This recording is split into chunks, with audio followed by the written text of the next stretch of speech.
Welcome back to Total Football Talk. I am your host, Drew Willingham, as we have much to discuss on today's episode 96. Aaron Donald teases possible NFL return if the Rams trade for Micah Parsons. Colts quarterback Anthony Richardson dislocates his pinky in preseason loss to the Ravens. And ESPN officially acquires the NFL Network and Red Zone from the NFL to begin streaming in 2026.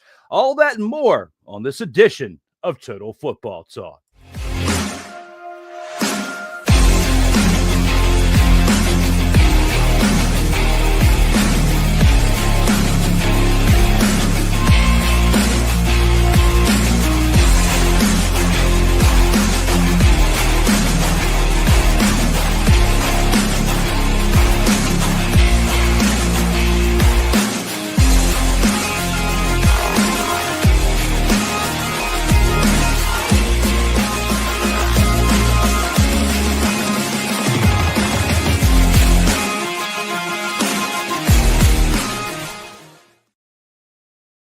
Welcome, one and all. It's that time again. We are back for Total Football Talk, episode 96. I am your host, Drew Willingham, and I can't go any further without introducing this week's and the past week's very special guest host.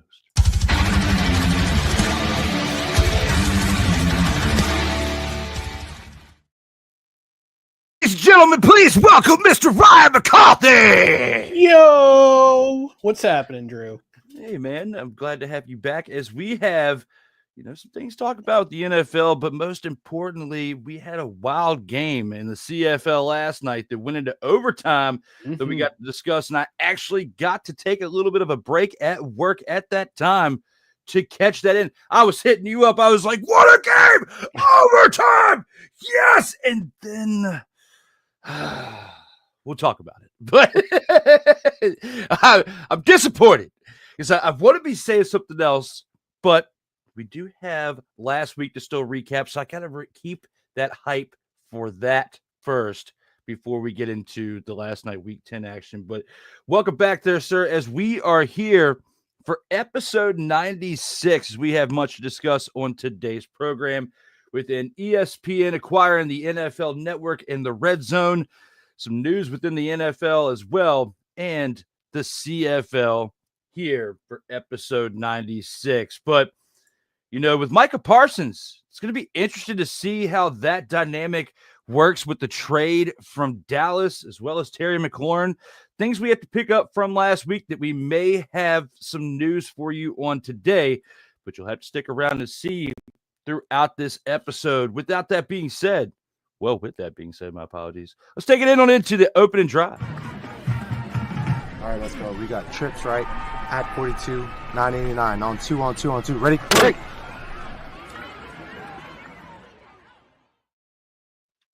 Here in the opening drive, we're going to recap the games from past week 9 action in the CFL. And we're going to start this off with the Friday night game that happened after last week's broadcast. Now it's between the Toronto Argonauts and the Winnipeg Blue Bombers. Chris Streveler was 17-21 for 173 passing yards, 3 interceptions with 4 carries, 25 yards on the ground, and a rushing touchdown for the winning team.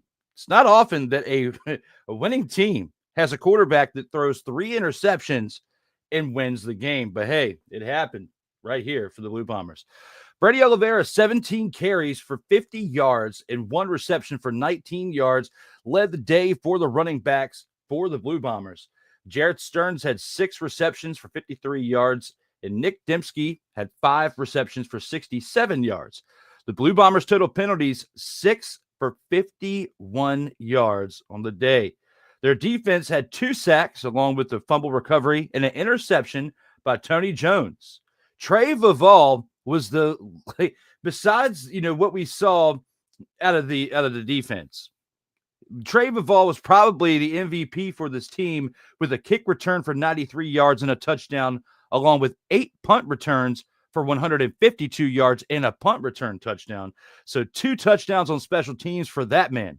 Sergio Castillo, 4 of 5 on the day of field goals for 16 points.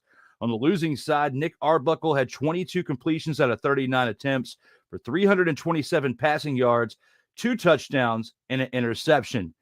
The Argonauts' total rushing. Put us back on the screen. There we are. Total rushing for the day for the Toronto Argonauts in Week 9. 5 carries for 8 yards. Back on the screen because that was absolutely terrible.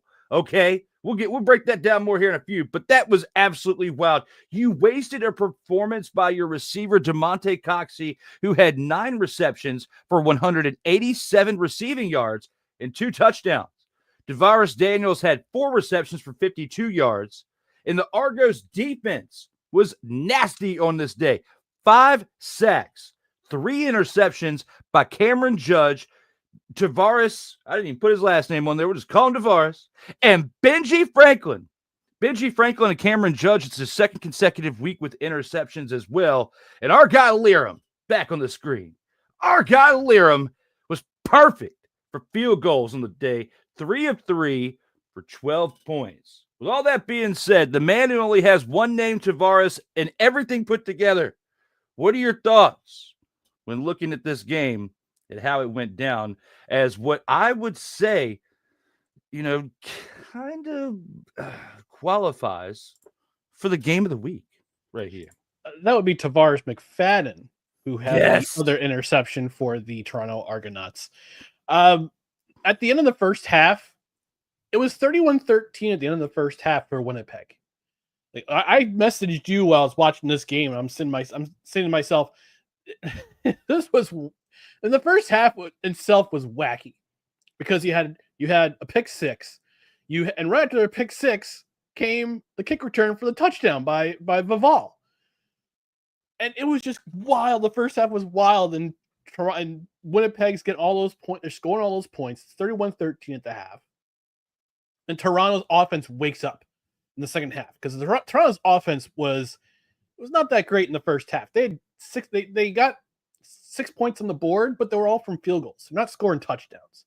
In this league, in the CFL, you want to score touchdowns. You want to get as many points, maximum points out of every drive as you can because you only get 3 downs. But second half, they came alive. They figured out, okay, we can't run the ball. We're just gonna throw it all over the place. And Nick Arbuckle went up with 327 yards, 2 touchdowns, and DeMonte Coxey, who had 187 yards in the day, man, in a losing effort. And they came all the way back from 18 down in the first half, and they got within 3. They got all the way back. They got within 3. And if you're Winnipeg, if you're looking at your quarterback situation, because we've talked about it the last couple of weeks, Chris Streveler, as much as he is a gamer, as much as I love the guy's attitude and his, the guy that shows up to play, he can also throw in 3 interceptions. Ran for a touchdown, but also threw 3 interceptions. One of them got returned for a pick 6 by Cameron Judge. You're thanking your lucky stars that Zach Collaros is coming back this week. And it's a big game, too, because they're traveling to Calgary. And Calgary is, after last Thursday's performance in Ottawa, it's not a happy crew. It's not a happy crew. And you're facing a Calgary team that was wounded last week, missing a lot of their starters, both on offense and defense. They're all coming back this week, and you better be prepared for this game. Because the first 2 meetings of the year, Calgary stomped them. Absolutely put the boots to them. And yeah, they're playing Toronto, who's having an off year this year. This is not the same Grey Cup team that won last year. It's not the same Grey Cup team that won 3 years ago. It's not the same Grey Cup team. It's not the same team that won the East Division 2 years ago in the regular season with 15 wins. This is a team that is clearly struggling right now. Toronto is. We saw it in the rushing. 5 attempts for 8 yards. Oh, goodness. So bad. It was so bad. So terrible. Credit, Nick Arbuckle led this team back, and he led them almost all the way back. But Winnipeg's defense buckled down. Got a couple series where they got the ball back. Sergio Castillo put in 2 field goals, and that sealed the game for the Bombers. But if you're Mike O'Shea, coach of this team right now, you got to be figuring out, okay, we got to figure out ways to win, because they've been to 5 straight Grey Cups. They've won 2 of them. They've won 5 straight West Division titles. You have to start to wonder if they're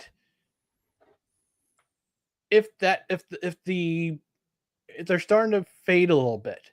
And we talked about them being an older team. I mean, last year they got off to that terrible start. They were 0-4, wound up bringing the division. This year is a little bit different. I mean, they started off the year with a couple wins, and then we started to kind of see the cracks in the armor of what is the Winnipeg Blue Bombers, this era that they're in. I wouldn't call it a dynasty, because you have to win at least 3 titles in a 10-year span to be considered a dynasty. They've won 2. So they want to get that 3rd and consider this a dynasty. Then they have to get things going. We're almost at Labor Day. Labor Day is just a month away, and if you're not good in the stand, if your standings is not, if your place in the standings is not ideal at the end by Labor Day, when Labor Day weekend is over, then you better win out for the rest of the season up until the playoffs. So I think Winnipeg's got this is a good start, but man, this could have been a blown lead. This could have been an 18-point lead, just absolutely evaporating. And if Toronto had actually eked it out and they got the win, then we'd be talking something about something completely different this week. Like last week. And, going to 5 straight championship games is tough, regardless if you're only able to win 2 of them.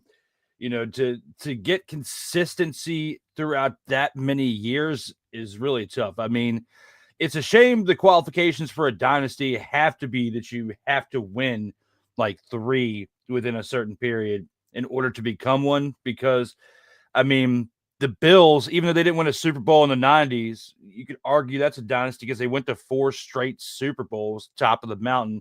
Even though they lost, regardless, you were still at the top of the mountain. For the AFC, you were a dynasty in the first half, at least of the 90s, as the NFL. And here, with the Winnipeg Blue Bombers, who are 4-3, they're in 3rd place in the West Division. You've got a team like my Saskatchewan Roughriders at the top of that mountain, of the West Division mountain. And right behind them is a team that has 1 win above this current team. We're talking about the Winnipeg Blue Bombers, who are 5-3, and that being the Calgary Stampeders. And they have been playing pretty tough with what they've had with Vernon Adams Jr. And even though you've got PJ Walker in there, we'll talk more about that here in a few, but based on injury, what's been done to start this year, they're on a pretty good streak as well. So between the Stampeders and my Roughriders, you cannot be playing around in the West Division if you are the Blue Bombers, like you said. So the time is now. You're 4-3. You are flirting with that time where we're getting close to the middle of the season. We're not quite there yet, but we're all in a couple of weeks. We'll be at the middle of the season. And it's do or die now for the Blue Bombers. And when you put yourself in this spot, it's tough. The BC Lions, I remember, like last year, were kind of similar to this, flirting back and forth around 500 for a good portion of the season, and tried and waited until the second half to the 3/4 mark of the season to really try to step it up, and they didn't have enough gas left because they were playing around all season. Yeah. If you really want to make it to your 6th consecutive championship game, you got to put your foot on the gas now to where maybe you can start coasting around weeks 20, 21, 22, and then get to the playoffs and then step it back on. But right now, with what we saw with the win over the the win over the Argonauts, at least they're on the right track. They got that win back from the week before. Yeah, they did, and they needed that win too because it's not going to look pretty because I'm looking at the schedule from here on out. Next week they're at Calgary. And what's up with the scheduling? Why do you have them play Calgary 3 out of their last 5 games? It's ridiculous. But then they play Ottawa on a short week, followed by Montreal at Montreal. Then you have the home and home with Saskatchewan on Labor Day, and then the Banjo Bowl, followed by Hamilton, then Ottawa. They really don't get a break until between week 17 and week 19. They have a bye week 18. So they don't really get a break, and you gotta win a lot of these games, like you said, Drew. If you're the Blue Bombers and you're Mike O'Shea and you're at that veteran team that has been to this place before and want to get back, you've got to win at least, let's see, Calgary 1, 2, 3, 4, 5, 6, 7, 8. So out of these 8 games, you got to win at least 5. And that's a daunting task because it's Calgary. It's 1 against Calgary, 2 against Saskatchewan, 1 against Hamilton. 2 against Hamilton, excuse me. So, and Hamilton's not a bad. We saw it last night. Hamilton is a very good team this year, and Saskatchewan is nothing to really sneeze at. I mean, they're the top team in the league right now. So Winnipeg's got to win at least 4 of these next 8 games before the bye week to have a good spot in the playoffs. You want to be in second place, because second place you host a playoff game in the semifinal round before you have to travel to the first place team. So you gotta win at least 4 of these next 8 games to really put yourself in a good spot for that playoff. And then after week 18, when that bye week comes around, your next 3 games are at Edmonton, at home against Saskatchewan, and at home against Montreal, who is shockingly on defense not too bad. Offensively, they got some things to work on. We'll talk about that when that game comes up against Saskatchewan, because I got some thoughts about that, my friend. Look forward to hearing those thoughts as well, as we still have quite a bit of foosball to cover here on the program. And here you playing that foosball, boy? Playing that foosball, get by Boucher. Hey, since we got a remake, well, I would say remake, but a sequel to Billy Madison. Not Billy. Man, I'm off today. Happy Gilmore. We need a Billy Madison. We need a Billy Madison sequel too. Come on. But wait, I was about to say, which one? That was gonna be my question. Which one do we? This would be a question we could probably spread across social media. Okay, here's the question. Okay. Since they just redid, okay, let me restart. Since they just made a sequel to Happy Gilmore 2, which one of the following 2 movies should Adam Sandler make a sequel to next? Should it be Billy Madison or The Waterboy? Billy Madison. That would be good. But for the story, I think the Waterboy was a one-off. If The Waterboy and Vicky Valancourt can have a kid, and Bobby Boucher Jr. or the third, because I mean, I guess he was the junior of the spawn of his father. But if spawn of his father, if we could have the Waterboy 2.0, I don't know. Maybe you're right there. Maybe that is a one-off. I don't know. What do you guys let us know here in the comments? What you think? Let us know in the chat. Let us know in the comments whether you're watching on Sartoba Media or my account or on my Twitter account or my YouTube channel, No Credentials Required YouTube channel. Let us know. Is speaking of your channel, your friend Desiree from the channel is here. Says, hey guys, hey, glad to be tuning in.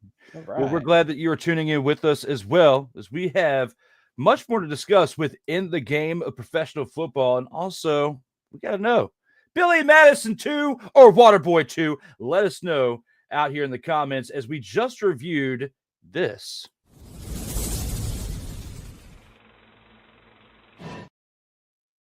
And now it's time to go into the Saturday games.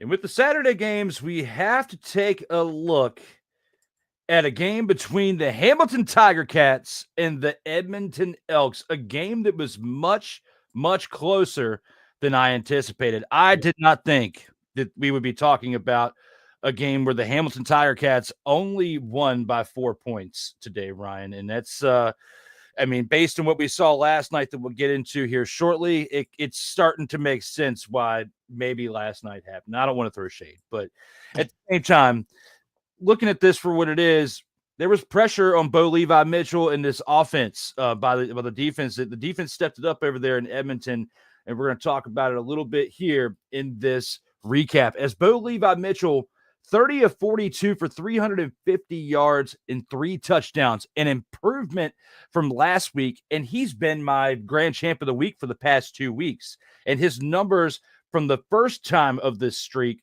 were better last week, and these numbers are now better than what he had last week. So continues to improve as this Hamilton Tiger Cats team improved to a 5-game winning streak from this past weekend.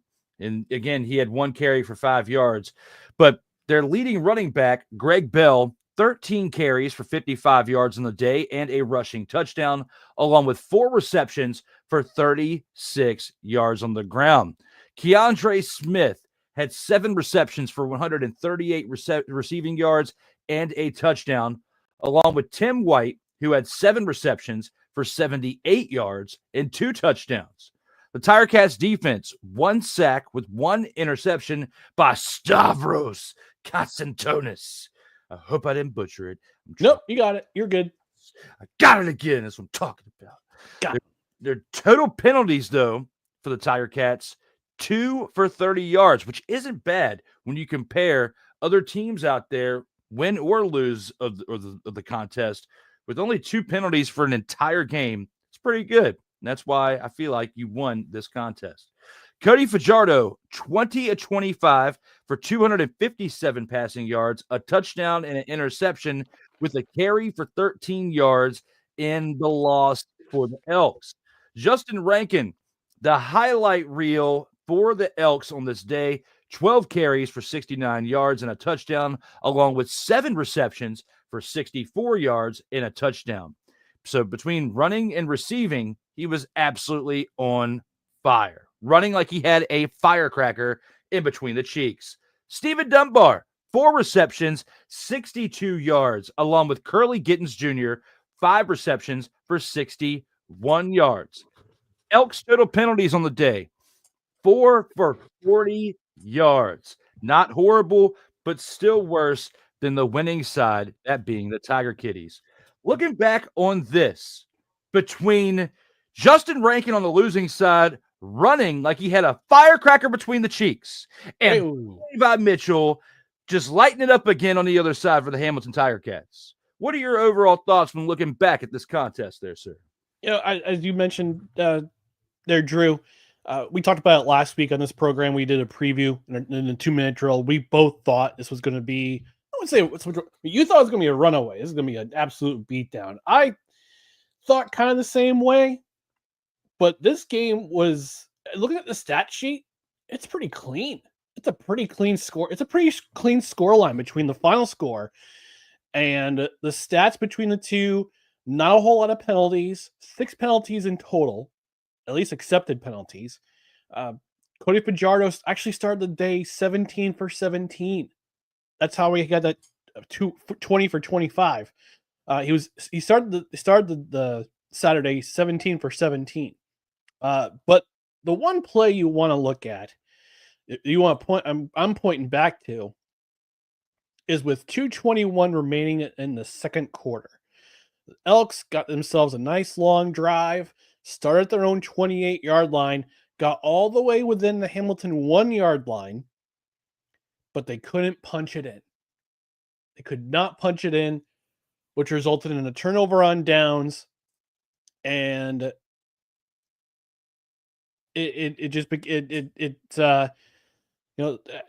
the Tiger Cats tried to take advantage of it, try to drive the field. Unfortunately, they didn't get any points out of it. But that play was one of the biggest difference makers in the half. And the other play that was the other biggest play in the half was a dropped pass that would have been the game-winning touchdown for the Edmonton Elks, and that was an attempt by Cody Fajardo, a passing attempt by Cody Fajardo to Keon Julian Grant, who he has a previous quarterback receiver relationship from his days in Montreal. But Keon Julian Grant had a drop, 3 targets, 2 receptions on 3 targets, and that third target was the most crucial in that Edmonton could have taken the lead in this game. And unfortunately, he drops the ball and it turns into a turnover. And eventually turns into a turnover on downs for the Edmonton Elks, because in the next 2 plays, that's actually a first down play with 1:16 remaining. And then Fajardo found, I got a short, had no yards play. Next play to Rankin, and then he couldn't, and then they had inexplicably a rush on 3rd and 10 with 1:02 remaining, and unfortunately for the Elks, Hamilton's defense stopped them. So, great game. I've been talking about the Edmonton Elks for a good part of the season. They had Winnipeg against the ropes a few weeks ago. They had Saskatchewan against the ropes a couple weeks ago, and they had Hamilton against the ropes last week. That's 3 wins. 3 wins they could have had, but unfortunately they can't. They're just not seeming to. They just can't seem to complete plays on offense. Can't seem to complete plays on defense. Oftentimes they bleed yards. Those 2 games against the BC Lions were especially ugly. So Edmonton's a younger team. They got a lot of growing up to do. And I think those 3 games, looking back, and especially this one, because they had Hamilton on the ropes, they were ready for that final punch. And unfortunately, Keon Julian Grant couldn't secure the football. And we got the result that we did. And Edmonton's still looking for their 2nd win of the year. And at this point, it's not looking great for their prospects for the playoffs. They're currently 1-6 with 2 points, but they could easily be 4-5 or 4-4, or 4-3, excuse me, if things go right and they finish those games. So Edmonton's, again, young team. They're still learning. The coaching staff's still learning because it's a first-year coaching staff. So they got a bunch of work to do. And as for Hamilton, look, Bo Levi Mitchell, again, masterclass in passing, 350 yards, 3 touchdowns. Keandre Smith continuing his hot streak, had 14 receptions against BC the week before, gets 7 more and 138 yards and a touchdown. And Tim White contributing with 2 touchdowns. The defense did enough to keep things interesting to win this game. Got the key stop in the second half. Got the key stop in the fourth quarter when Edmonton's driving. So they're kind of a bending but not breaking defense. Although last night's game, we'll talk about that when the time comes. But they got to work on their run defense, because if you look at this game, look at the stats, the total stats for the Edmonton Elks in terms of rushing, they had 120 rushing yards in this game. So, and Justin Rankin, he's my honorable mention for Grand Champ of the Week when we come to that. So he's my honorable mention in the loss. He had over 130 yards in total yards and 2 touchdowns.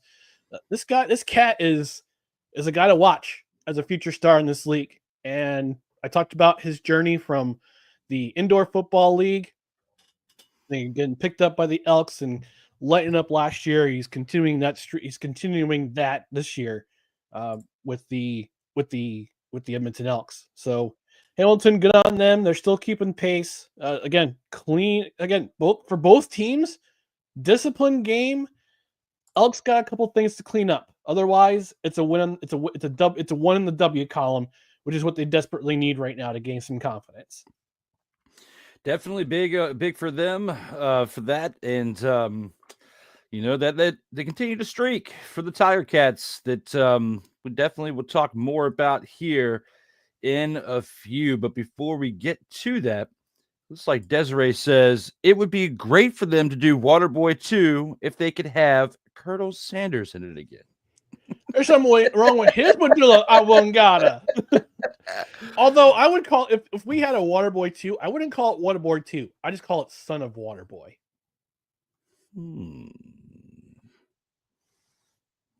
Could we call it Water Sucks? Gatorade is, but no, we can't call it Gatorade better because the copyrights now, trademarks probably gotten worse since the 90s when they did that. I can't believe that movie's it's almost been 30 years since they filmed it. Dude, it's not just 97. It's not just Gatorade. You have all these different water variety types right now. They have all these electrolytes, and it's crazy. It's not water. Gatorade doesn't. Gatorade still owns the game, but there are a lot more brands out there. But he tackled Colonel Sanders.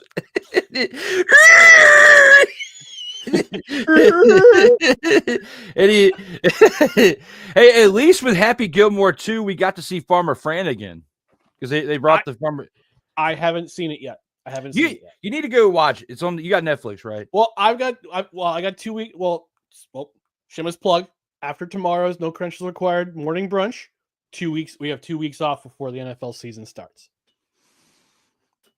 So you guys taking 2 weeks off? No Credentials Required. Yes. Nice. Yeah, we got some pre-recorded content in the can. We're gonna release that the next couple Tuesdays, but the next live show is our last live show for 2 weeks until the 20th, at least for No Credentials Required, 26th. But I'm going to bring back Victory Monday, our Jets podcast, starting on the 25th. 25th. And we also got a shout out from our guy Mickey Delaney is here in the house. So the comment cop himself. Comment cop is finally back, but you're bringing back stuff. I'm bringing back stuff, of course, because a week from this Sunday, we get to see the return of this. A week from this Sunday, which I will play the actual promotional banner for that at the end of the show for who's actually going to be there. But with all that being said, we've still got 2 more games to recap here in the Gridiron Scoop. I mean, not the Gridiron Scoop, the opening drive. And we got another Saturday game to go to. Let's go ahead and take it to that game right here. And we have to talk about. We have to. Yes. Your team and my team faced off in a battle, or more like a desecration. No, it was not a battle. It was Colonel Sanders at the Colonel Sanders was Colonel it was a battle of Little Bighorn. That's what it was. It sure was. It sure was. Because my Saskatchewan Rough Riders came to Montreal, and they came into your town ready to step foot in it and make their mark. And they did. It's not the first time they've ever done it, but they did it again. And looking here at our team that, you're a fan of the Alouettes. I'm a fan of the Rough Riders, and we have to bring it to the people as to why this took place. Trevor Harris, 19 of 27, 289 passing yards and 2 passing touchdowns, along with AJ Ouellette, who had 15 carries for 74 yards on the day on the ground. Tommy Stevens had 5 carries for 13 yards and a rushing touchdown. So between Ouellette, who had 15 carries for 74 yards, and Stevens, who had 13, they combined for close to 100 yards between 20 carries and 1 rushing touchdown. Dante Myers continues to light it up as the number 1 receiver over there in Saskatchewan. 5 receptions, 136 receiving yards, along with Keyshawn Johnson, who had 4 receptions for 62 yards and a receiving touchdown. Give him damn ball. Tommy Neild, 2 receptions for 39 yards to round out the receiving core, and he had a receiving touchdown as well. The Rough Riders defense, 2 sacks with 1 interception by Jameer Thurman rounded out their contributions in this game. However, their penalties that they accrued were 5 for 62 yards. Their kicker, Brett Lowther, had 4 completed field goals out of 5 attempts for 15 total points. Now, on the other side, for the Montreal Alouettes, the law offices were closed in this game because McLeod Bethel Thompson went 15 of 26 for 126 passing yards and just an interception, along with 1 carry for 9 yards on the ground. It's absolutely piss poor. Tyler Snead, 7 receptions for 88 yards. Cole Speaker, 5 receptions for 29 yards, were the 2 top receivers in this game. 2 receivers that barely combined for over 100 yards on 12 receptions. That's absolutely not like what this team is used to producing. The Alouettes defense only mustered up 1 sack. That's it. No fumble recoveries, no interceptions, nothing. Just one sack. Which there's teams up there that have done worse with no sacks and no stats and barely showed up. But I mean, you gave up 34 points. You might as well just sat on the bench the whole time. Let the second and third and fourth string get in there. I mean, it was bad. The Alouettes total penalties, 6 for 84 yards. They could not get it done mentally or physically in this game because mentally they gave up the penalties. Jose Maltos completed 2 field goals out of 2 attempts for 6 points. Literally, he was the highlight. Your kicker, Jose Maltos. Looking back at this game between the Saskatchewan Roughriders and the Montreal Alouettes. Ryan McCarthy, what are your overall thoughts as we just hit 100 people who are currently watching this live between all of our platforms? Ew. Now 102 as you said that. We gained 2 more viewers. That's the best. Hey, all right. 2 viewers. Yeah, this was ugly. You forgot to mention one key stat here, Drew. Time of possession. Saskatchewan had almost 37 minutes in total possession. They did. It was not pretty. And you could tell, I've been beating this drum all season long. If your starting quarterback goes down, your offense goes down with it. It happened last week in Ottawa with the Calgary Stampeders. PJ Walker, experienced veteran, NFL, XFL, did not have a great start in his first CFL game. McLeod Bethel Thompson, I'm still shocked that the Alouettes traded him to Edmonton. I know it was a cost-cutting move.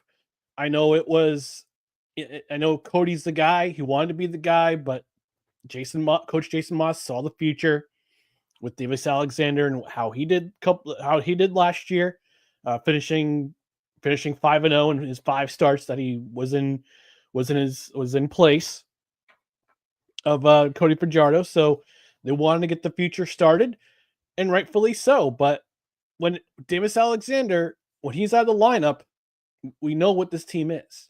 This team is not good. It's not good in the run game.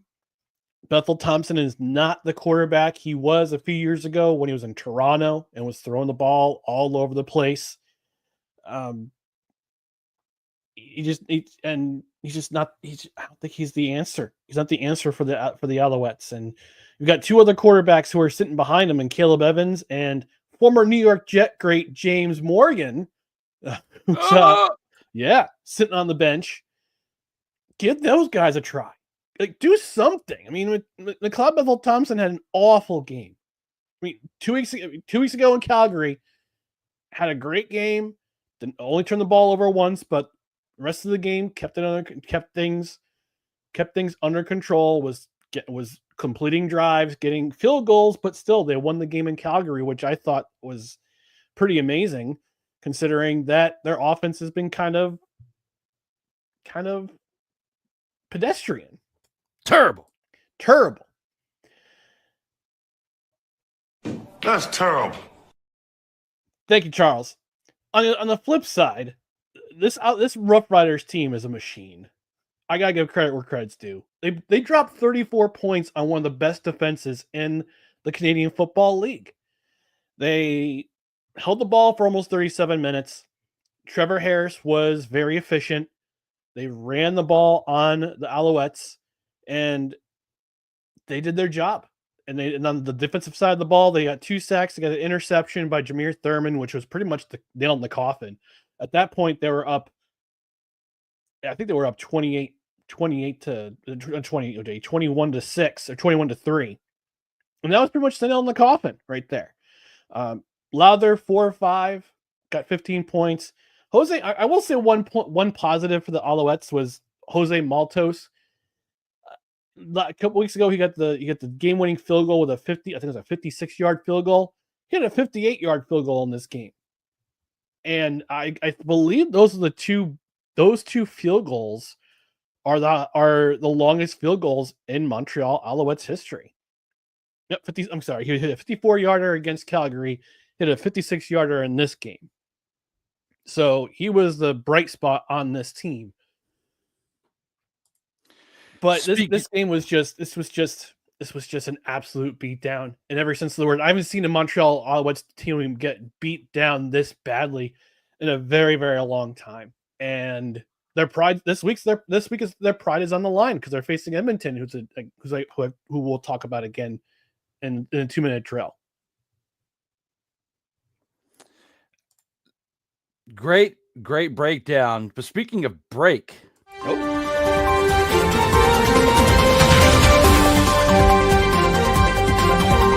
Oh yeah! It's time for breaking news as someone has slipped into our chat.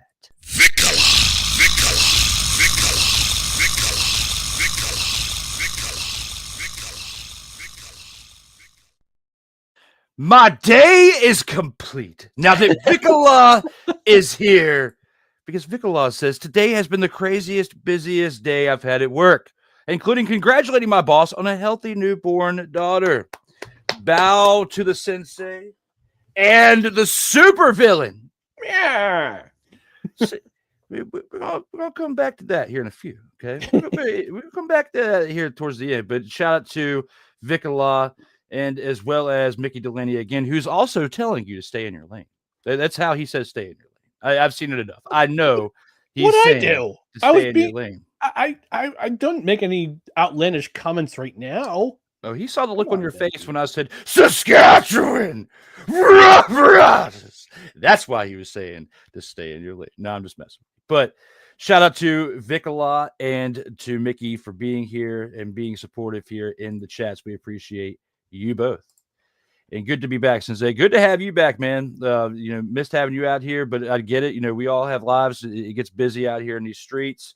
And me and Ryan are just happy to be here for episode 96 of Total Football Talk, as we are live and just finished recapping this past Saturday's game between the Saskatchewan Roughriders and the Montreal Alouettes. And I had to get it out now, Ryan, because we know for week 10, they're on bye. So I can't really get hype about the Rough Riders for the rest of this show. So now after minute 44, I'm done. You will not hear the words Saskatchewan Rough Riders anymore for the rest of this program.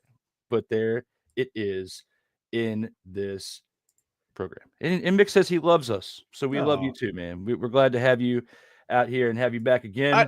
I love Mickey in the platonic sense. Yes. I'll love you even more if you make sure you click that like button so we can maybe get a little bit higher in the algorithm and get a few more views on the video. That I would greatly appreciate, as well as we continue to share the love. That was our Saturday game. Let's go ahead and take it into last night's game, the Thursday game, to recap between these two teams.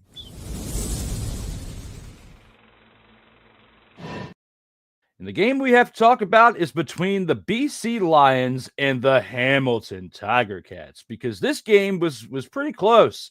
And we could be potentially coming back to this next week saying that this was the game of the week. What do you think, Ryan? This was definitely an early candidate for game of the week, as for sure.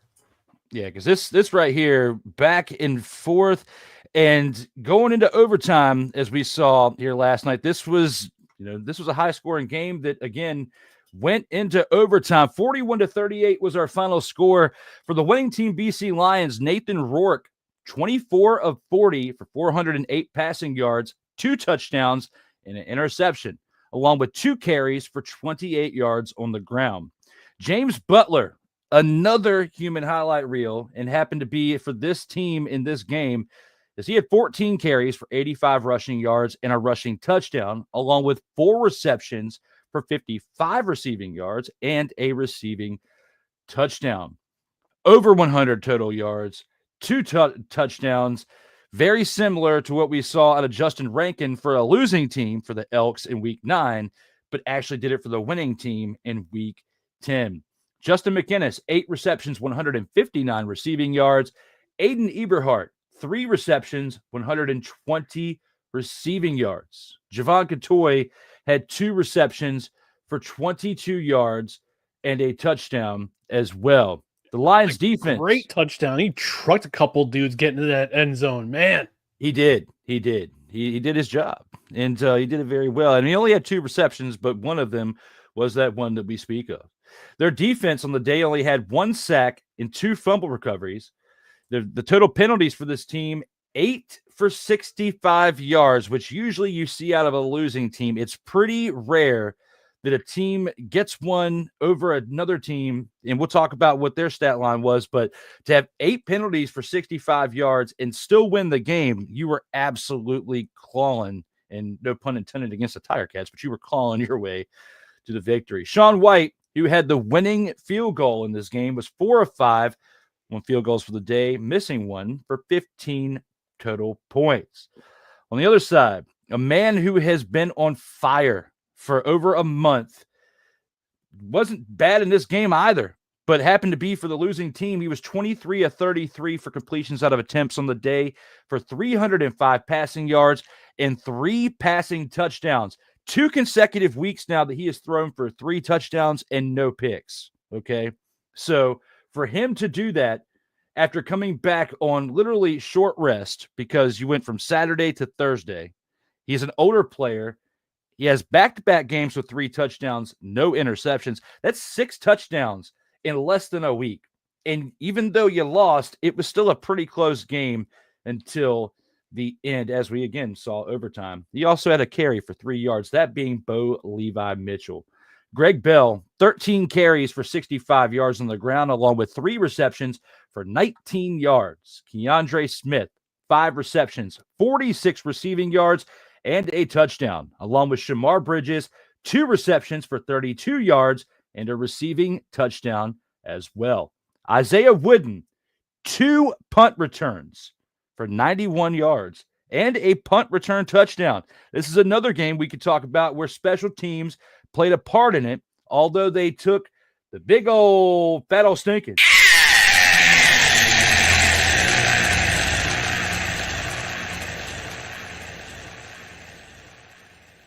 It doesn't matter. He still put up the production for the team, again, with a punt return touchdown. The Tiger Cats defense, 2 sacks with 1 fumble recovery and an interception by Julian Hauser. Mark Lehio Maehio, the field goal kicker, 3 completed kicks out of 5 attempts for 13 points. But here's a stat line that I saved for last, because we don't get to say this that often out of a team that loses. The Tiger Cats total penalties, 0. Goose egg. And you lost the game, yet the penalties for the Lions that won were 8 for 65. Looking at how close this game was, going to overtime, the excitement, how in the expletive did we get a result like this where a team that literally committed very few mistakes, didn't turn the ball over really, okay? Didn't have any penalties, but lost the game in overtime. How did this happen? Part of it is the slow start. And I think the slow start, they were down 13-7 at the half. that 7 points was from that punt return by Isaiah Wooden. And then, by the way, he's virtually untouched going into the end zone. I mean, that guy just absolutely would just shot out of a cannon after he caught that punt and just basically right down the field for a touchdown. The offense got was slow out of the gates. Let's just call it what it is. They were slow out of the gate. They couldn't generate any points, couldn't drive down the field, and they just couldn't get together. Second half, man, so that second half by the Tiger Cats was just electric. They come out of the gate with 3 consecutive scoring drives to start the third quarter. I mean, They pounced on them. Well, both teams pounced on each other. It was for every touchdown that the Tiger Cats had, the Lions responded. It was the battle of the cats. It was a cat fight, you could say. I'll see myself out. But this was just such a back and forth affair in the second half. You didn't know what was going to happen after the first half. It was such a low scoring game, and we expected this kind of score, but we expected those kind of fireworks more in the first half. But again, like you said, Drew, this Hamilton team was coming off a game on Saturday and then a quick turnaround and play a game on Thursday night. Now, well, the cool thing about this game was that Tim Hortons Field, the stadium was sold out. And the primary reason why it was sold out is because they were recognizing Shea Gilgeous-Alexander, who was on the Oklahoma City Thunder. They were honoring his champ, honoring him during the game. I believe he won. I think he won NBA MVP and NBA Finals MVP. He did. He got both. Yeah, he got both. So they're honoring him at halftime. He said it too. He says people want to say I'm from Toronto. I was like, no, I'm not from Toronto. I'm from Hamilton, which is awesome. Which is really awesome. But yeah, sold out crowd honoring him. They got, for the first half, it was kind of yawn, but the second half was just by both teams. You gotta give credit to both teams. Both teams came out of the gate in the third quarter throughout the entire game, absolutely on fire. Both offenses is on fire. The other biggest difference in this game, Tim White. My goodness, my dude. Ball security is so tantamount in especially overtime. Because in overtime, they completed the pass. They're on the BC 22, and ball gets punched out by Beaulieu, recovered by Hendricks.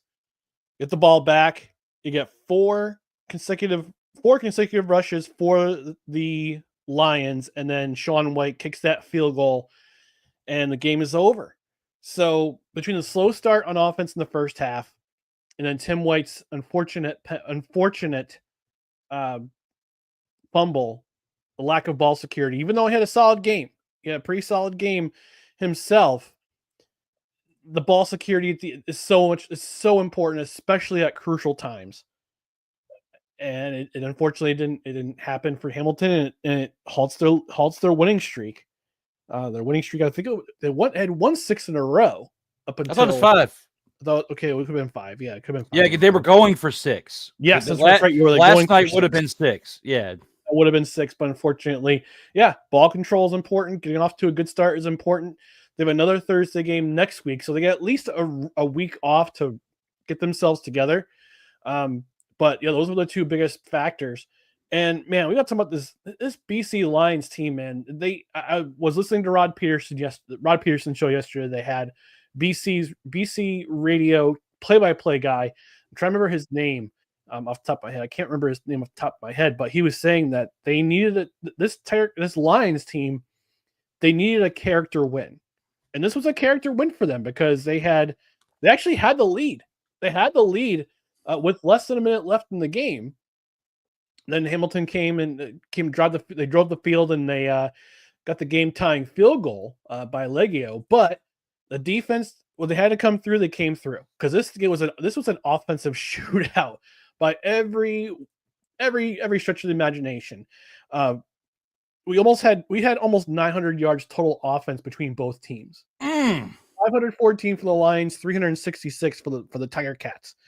But at the end of the day, BC came through and they got that character win, and they currently sit in they're still in fourth place in the West, but they own the crossover spot for the playoffs. So they're 4-5, 8 points. And right now, if the season's over, they go to Montreal and play in the East Division semifinal. So, but they're keeping pace in the West Division, so they don't have to go through the crossover part. But Nathan Rourke, those stats: 408 yards, 2 touchdowns, an interception, 2 receptions, 28 yards. That's the reason why he's the highest paid player in the CFL. Those stats don't lie, and that tells you why he's being paid the money he's getting paid. So BC Lions, good on them, getting that win.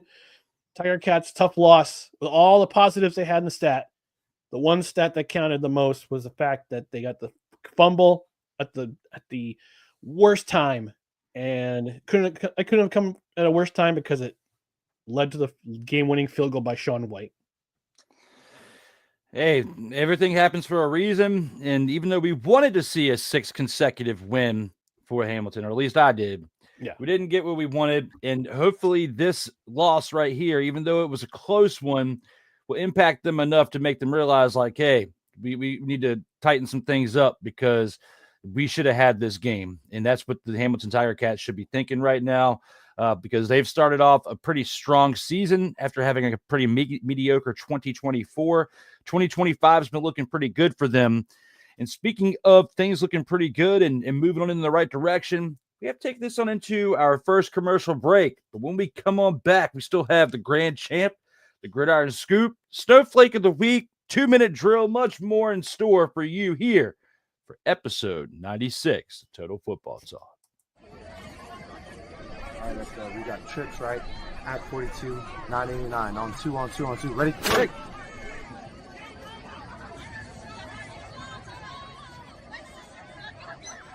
We're just getting started. Total Football Talk will return right after this. Join Ryan McCarthy. I became a Jets fan because Kermit the Frog was my favorite Muppet because he was green, and the Jets wore green. That's how I became a Jets fan. And Dustin Henry. ESPN is cashing all in on let's pay a few personalities and we'll just kind of fill in the gaps. As they walk you through all of the world of sports from their perspective. The Albany Empire, it's a literal circus. No credentials required. Where, Ryan, say the tag. Where you don't need a press pass to talk sports. Live every Tuesday at 8 p.m. Eastern, 7 p.m. Central on YouTube and where you can find podcasts.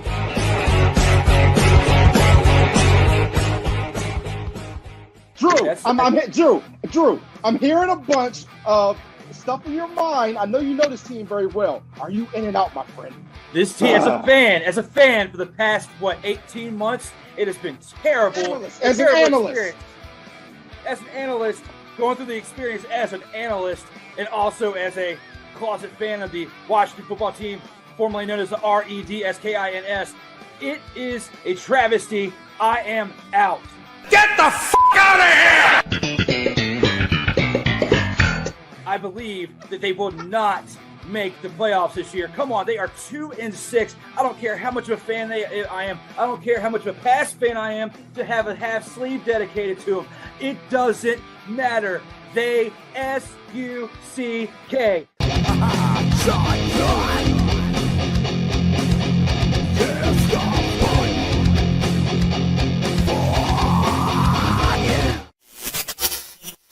Hey, what's good, everybody? This is your boy Corey, host of The Grind, where we talk about all things WWE. You can catch The Grind every single Saturday, 4 p.m. Eastern. 4 p.m. Eastern, right here on Sertoba Media. If you're not following Sertoba Media, then what are you doing? Like, share, subscribe. There are many different things that we have available on Sertoba Media for your viewing pleasure. And what else you got to do on a Saturday afternoon? Come spend some time with me. Come spend some time with my colleagues on this platform. Help us be able to bring everything that you all want to see. Matter of fact, you know what? If you ain't did it yet, I got something for you. Stay true to what you do. Stay true to why you do, and always stay true to you. Sertoba Media, where the struggle is real to be awesome.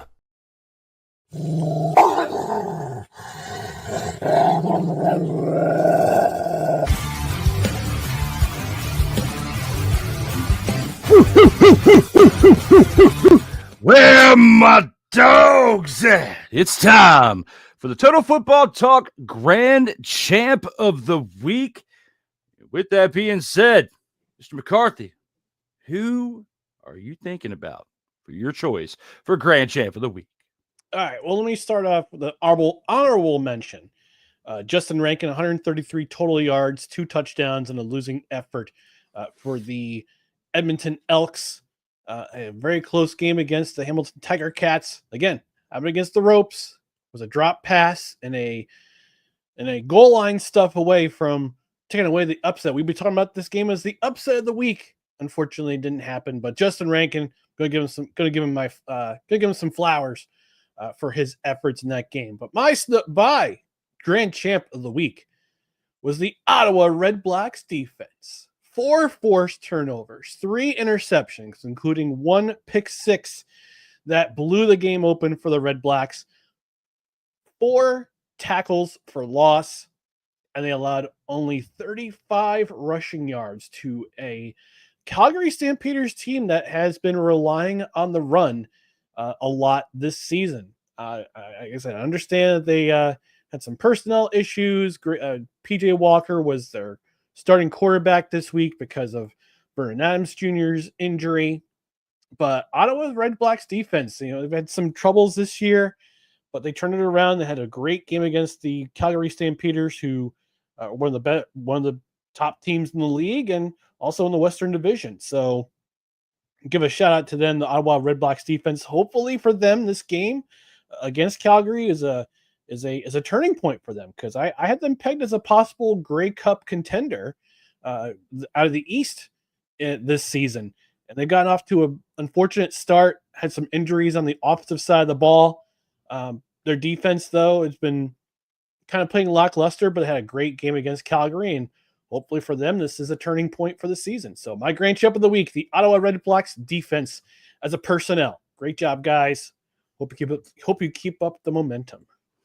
Very good selection there, sir, for your Grand Champ of the Week. And, for the honorable mention and, as well, the main one with the Red Blacks defense, they absolutely were laying the smackdown in that game. And my choice for Grand Champ of the Week is going to be, for the 3rd consecutive week, Bo Levi Mitchell makes it to the Grand Champ of the Week. 30 of 42. Completions out of attempts for 350 passing yards, 3 passing touchdowns, 1 carry for 5 rushing yards in that Week 9 contest, leading the Tiger Cats to their 5th consecutive victory. For the leadership, for his impact on this team's offense, I have to give it to Bo Levi Mitchell. I promise at some point the near future, I'm going to pick somebody else for the Grand Champ of the Week. But right here, right now, he deserves it, especially when you think of the fact that he had 3 passing touchdowns with no turnovers in last night's game for Week 10, and that's 6 passing touchdowns with no turnovers in less than a week and 2 games. Let me ask you a trivia question, Drew. Looking up from that, and this is last night's stats included. You know what Bo Levi Mitchell's touchdown and interception ratio currently is for this season? What's that? He has 21 touchdowns and 3 interceptions. It's a 7-to-1 ratio. That's how great of a season he is having this year in 2025. Wow. Yeah. And according to this, because I just Googled it in real time, and for his career, he's 226 to 117, which is a 1.93 touchdown interception ratio, which still isn't bad. I mean, it's pretty respectable. And why he is considered a legend of the game of the CFL. And we do have a couple comments we have to acknowledge real quick before we go a little further. Desiree of Sunshine says 100. Well, not sure what you're 100ing, but I 100 it back. This happened 19 minutes ago. Very nice.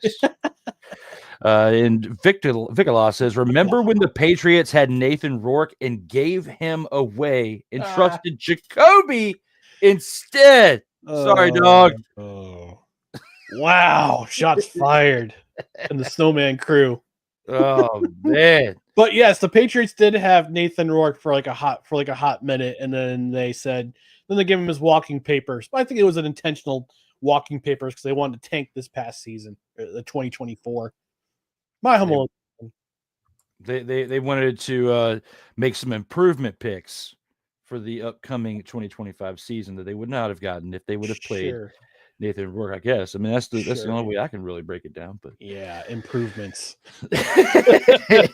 Speaking of improvements,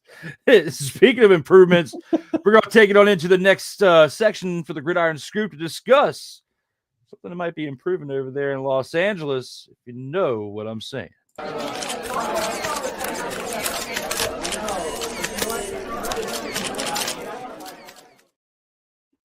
And for the clicky,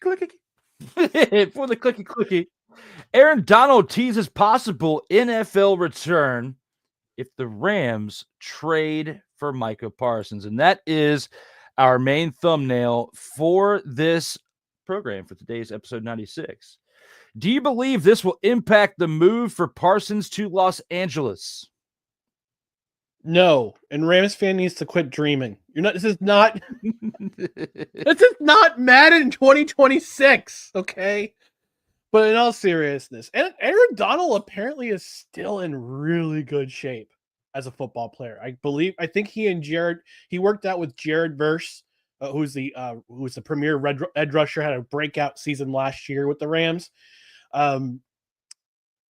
He worked out with Jared Verse, and Jared Verse was like, yeah, Aaron Donald's a machine still, even though he's retired. And I believe Donald is 33 or 34. Let me look it up.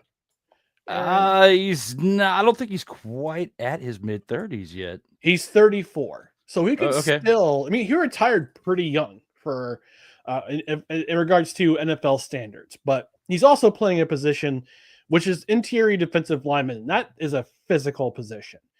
And, he got his ring, got his money, retire while you're young, but the Rams still own his rights. So if the Rams were to possibly entertain the idea of trading for Micah Parsons, and we heard about what Micah Parsons said on social media, how he's basically reached the end of his rope with the Dallas Cowboys, I think if Parsons is dealt to the Rams, then yeah, absolutely, Aaron Donald could.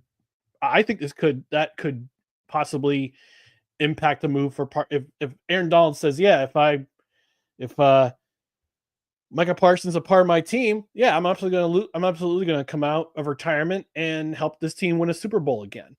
My main concern for the Rams is not so much their defense, but their offense, because Matt Stafford's getting older and they don't really have a contingency plan at quarterback. So I'd be more concerned about that position rather than edge rusher, because right now Jared Verse is your future. Sorry, former UAlbany Great Dane turned Florida State Seminole, Jared Verse.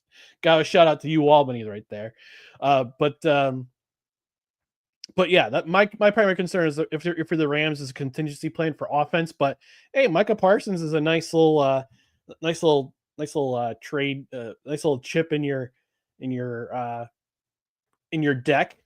If you want to win a Super Bowl this year, especially in a very competitive NFC West, which has the Seahawks with Sam Darnold as your quarterback in their lineup, and with the 49ers and the offensive talent that they have, and also with the Arizona Cardinals. Even they might be considered a very, very, very dark horse as a playoff spot this year. So, but again, I see Rams fan on social media saying, "Oh, we can totally get Micah Parsons." It's like, dude, like this is not Madden 2026. I hate to tell you, because there is something called a salary cap in the NFL, and I don't know if Micah Parsons is going to demand a lot of money.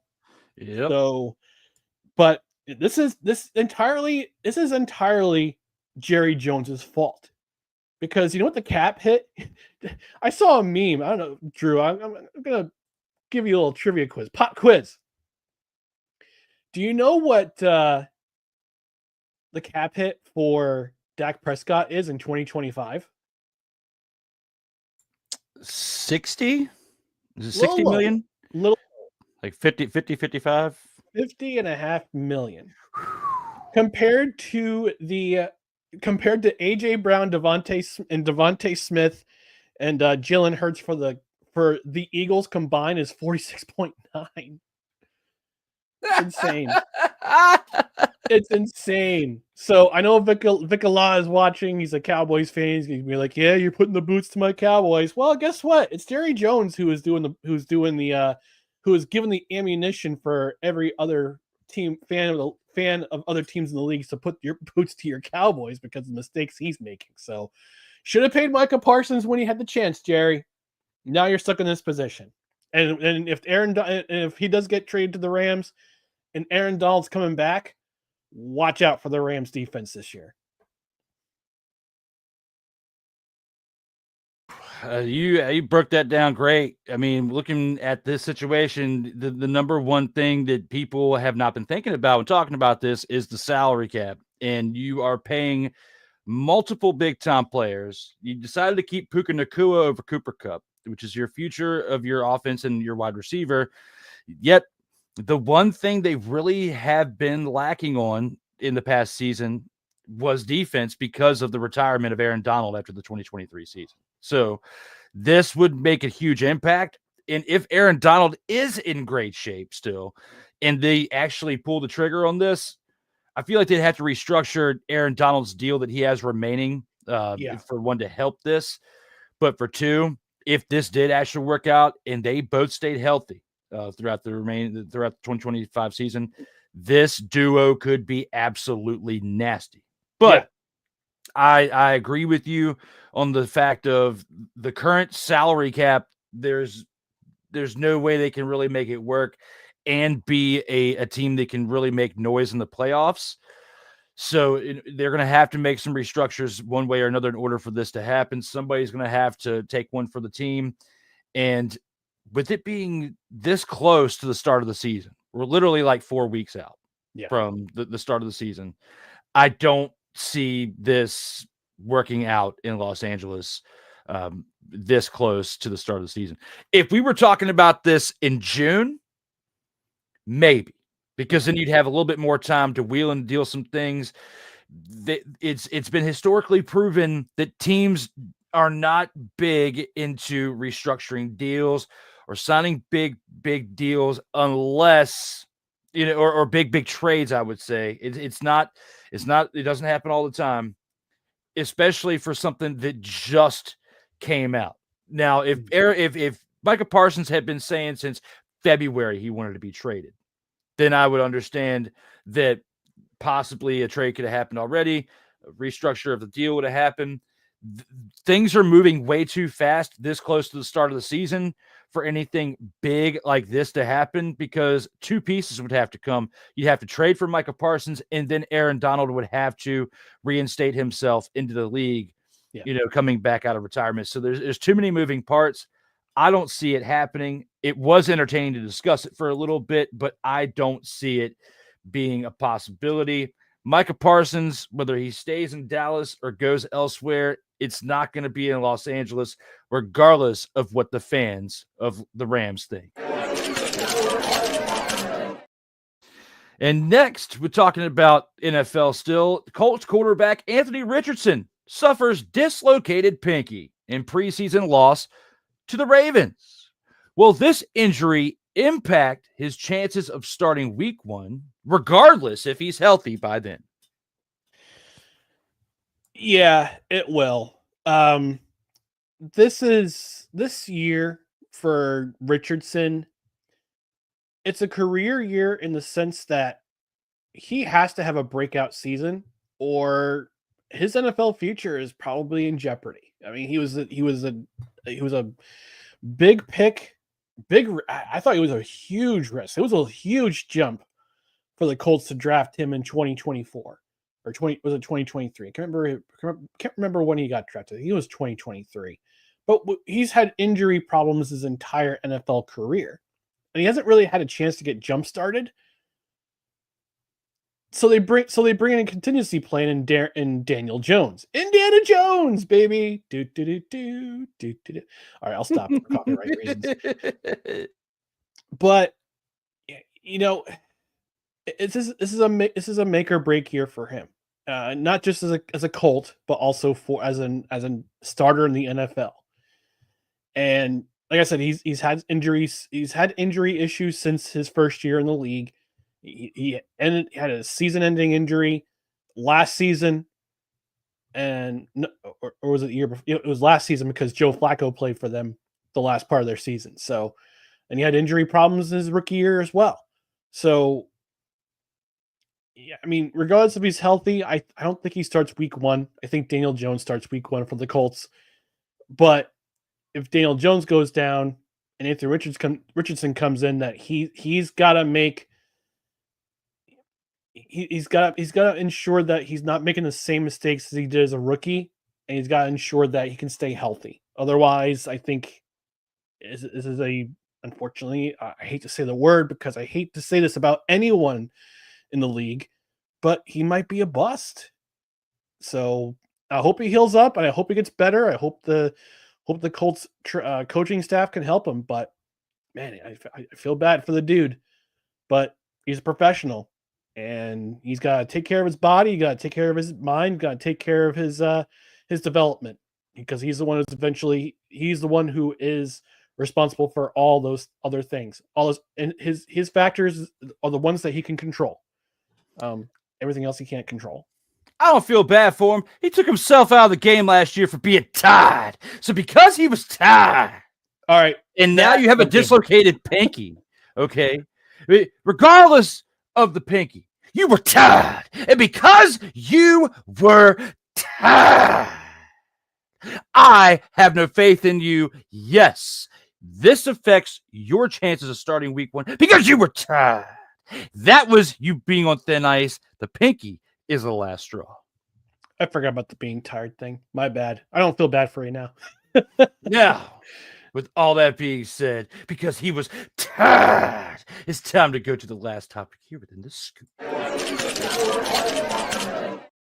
We talked about the possibilities a couple weeks ago of this happening, but it actually did happen this week. ESPN to acquire NFL Network and Red Zone from the NFL to stream beginning of 2026.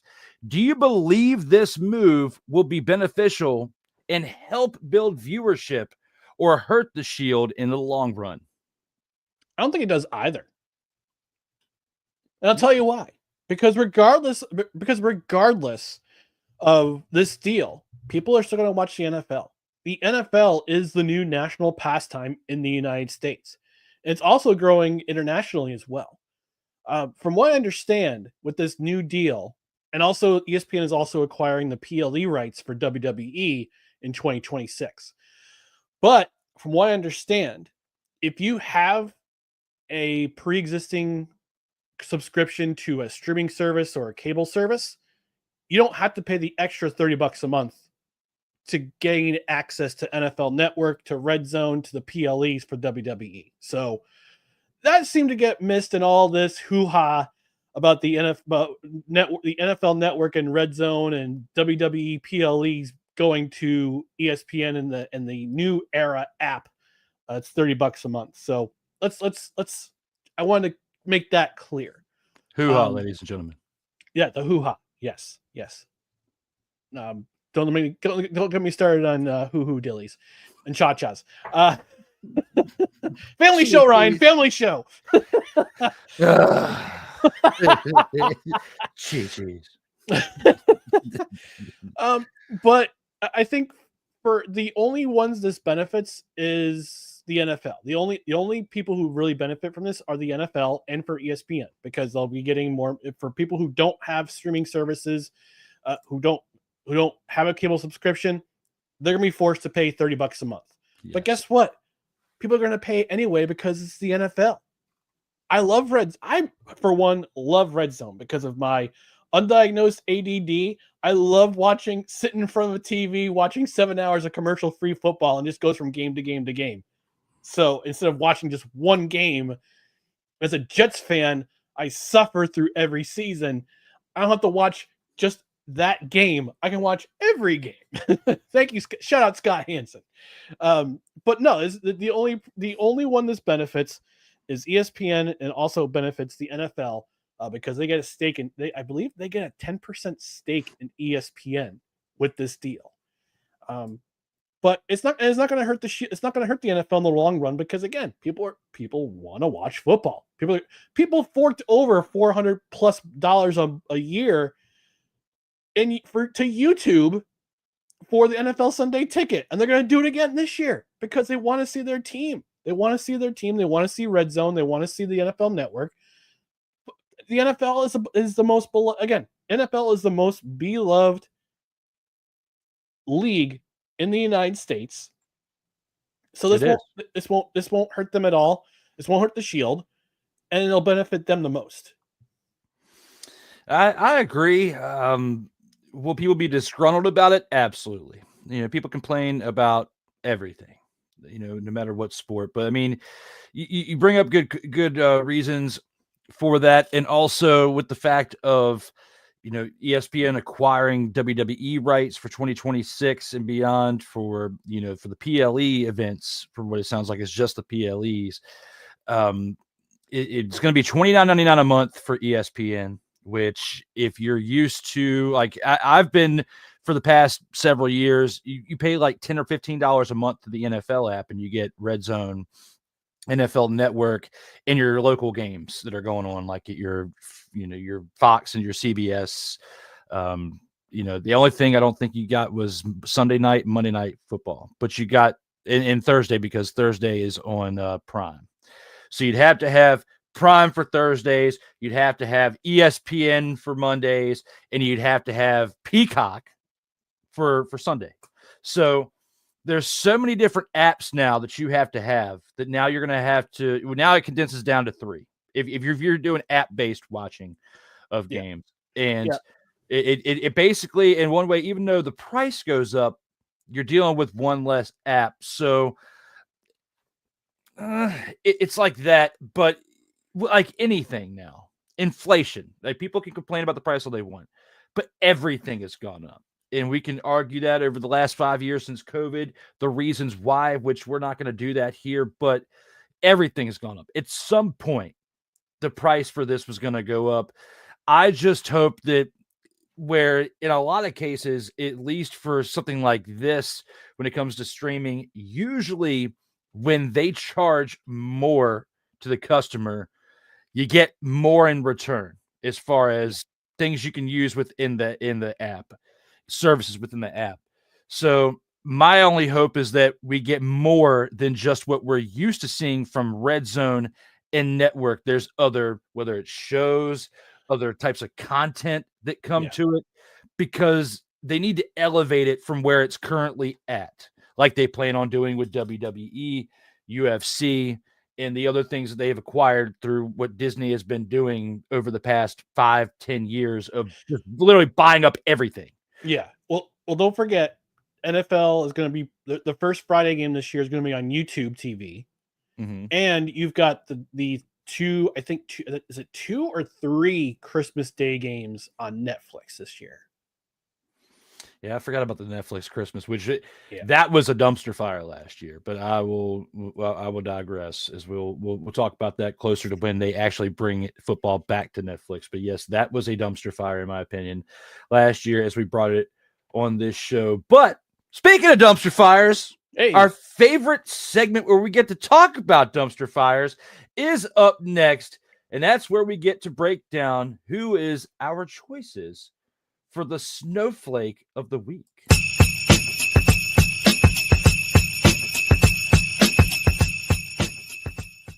Oh yeah, time is back for the snowflake of the week, and for his choice and his reasons of why, Ryan, it is your turn to discuss who you selected as your snowflake of the week.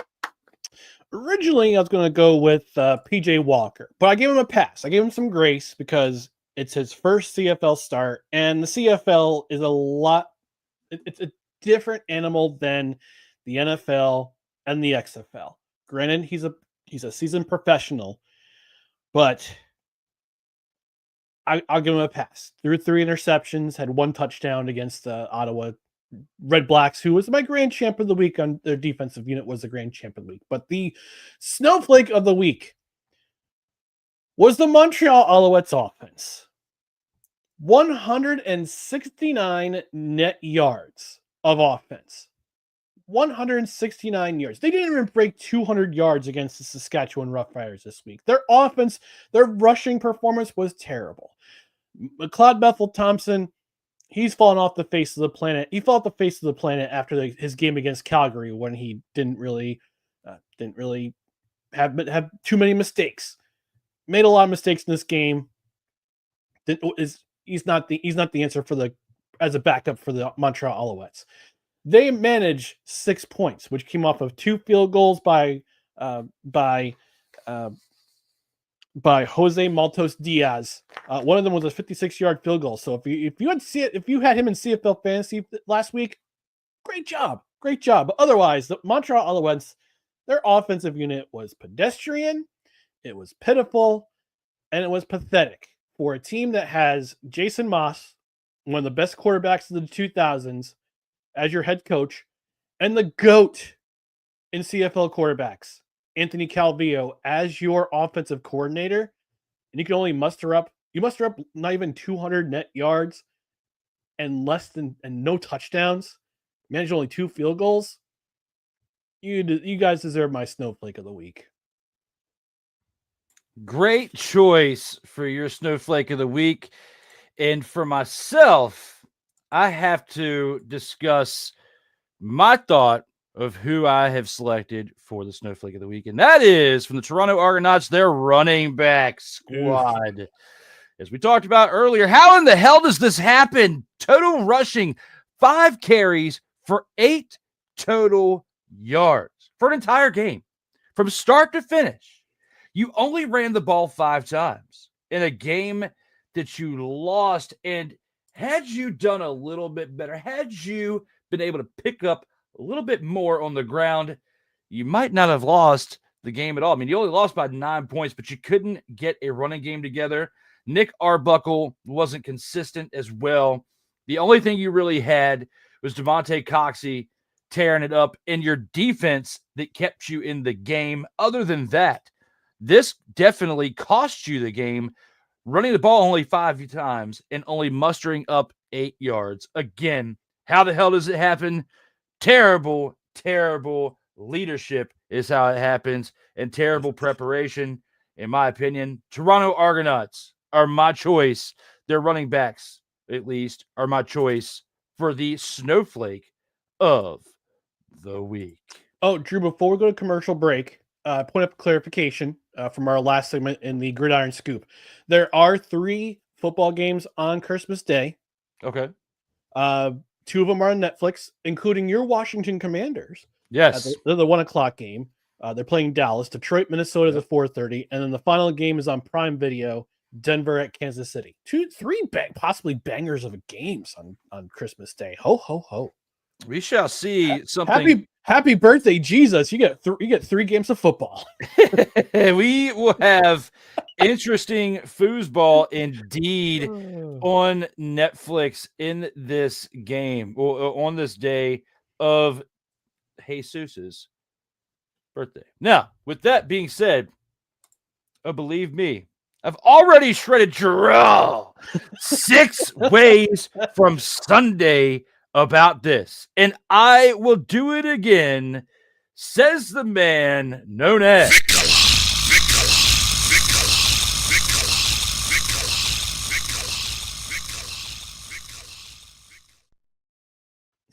and I look forward to seeing that happen again. When he said I will do it again, I just thought of Goofy and that meme of Goofy saying, I'll effing do it again.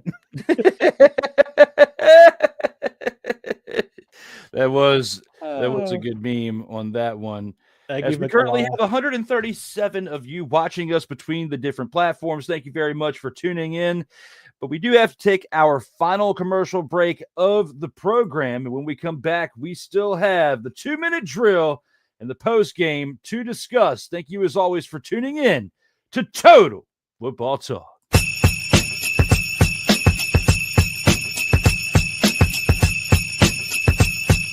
Later, the post game. But coming up next, the 2-minute drill. This is Total Football Talk. You know it, and I know it. Let's get ready for it. When that will happen, we don't know. I'm telling you. I mean, look at the bottom of the graphic. Look at this man. Look at him. He's gonna be like a Dollar Tree Charlie Chaplin or something. Like, I mean, it's just ridiculous.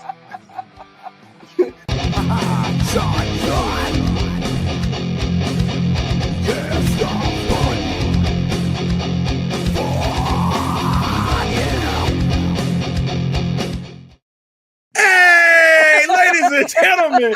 Hey, look. Hey, stop playing games. Y'all already know.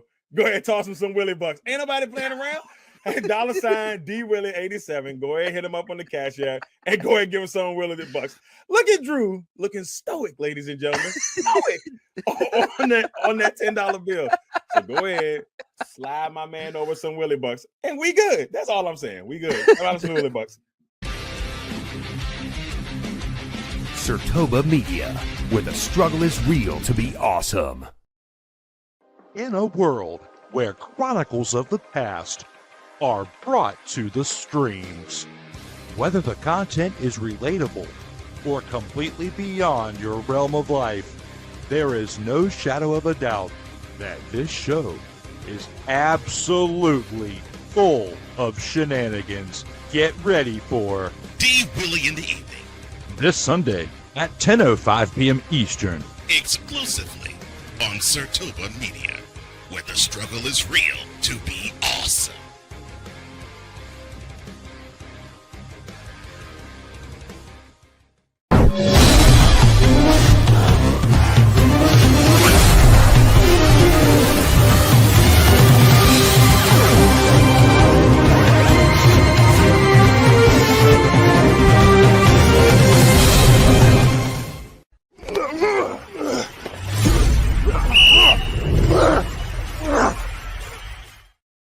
Welcome back to Total Football Talk, episode 96. As we have discussed this topic right here, Aaron Donald teases possible NFL return if Rams trade for Micah Parsons, and much more. But based on that commercial that you saw within that pack, D. Willie in the evening, usually on Sunday nights, that is live.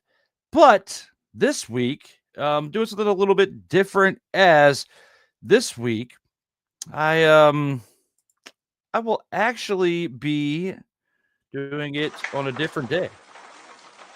I'll be doing it tonight, as at 10:05 p.m. Eastern time.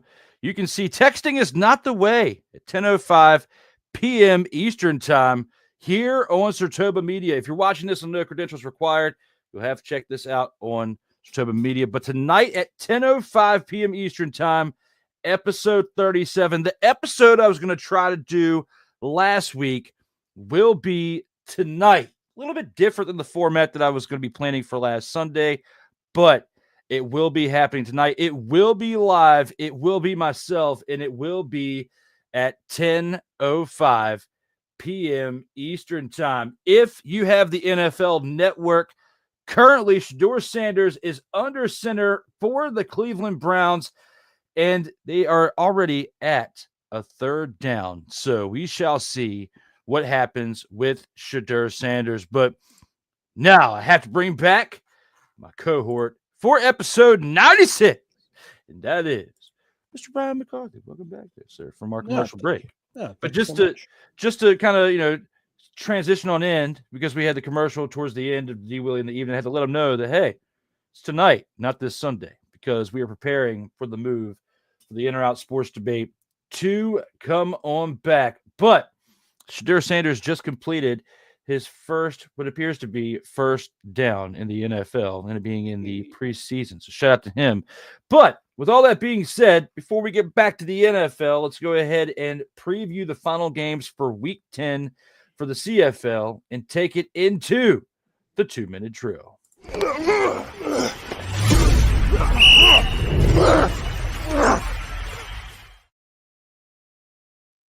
Here for the 2-minute drill, we got Week 10 action here to discuss. Now, last night, the BC Lions defeated the Hamilton Tiger Cats for the first game of Week 10. But now we got to take a look at tonight's game, which actually happens here. It starts off in about 20 minutes, and that's between the Edmonton Elks, who are on the road in Montreal to take on your Alouettes. Do you think this team will be able to bounce back from the loss to the Saskatchewan Roughriders? Yes, I found a way to get it in there. Or will they take the big old fat old stinker?